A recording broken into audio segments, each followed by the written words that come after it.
masal anlatmaz. Bu toprak susarak öldürmez. Adımı ateşle yazdılar buraya. Kurşun geçmez hafızaya.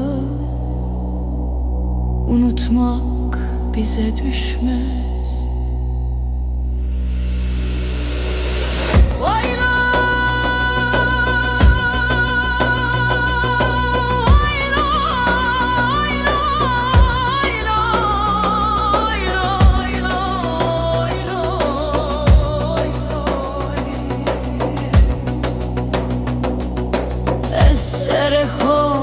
Ne bendim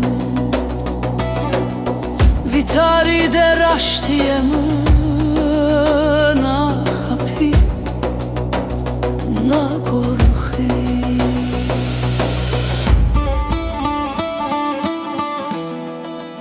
Ocağımı av ah ne biyo,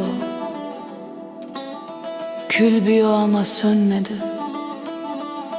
Nameyemi kırkiyayo her taş hey kırır. Bizi susturmak istediler ama sustuğumuz her an bir dağ büyüdü arkamızda. Annemin duası kurşun gibi ağır, babamın suskunluğu isyan. Ben yıkıntıdan türkü yapanım, yasımı bile dimdik tutanım. Vaylo, düşmedim, diz çökmedim. Ezneşerdim, ezneşerdim. Adımı soran tarihe söyle. Bu halk teslim olmadı.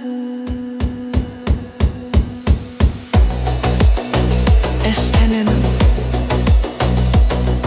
ardımı da o hevelesta.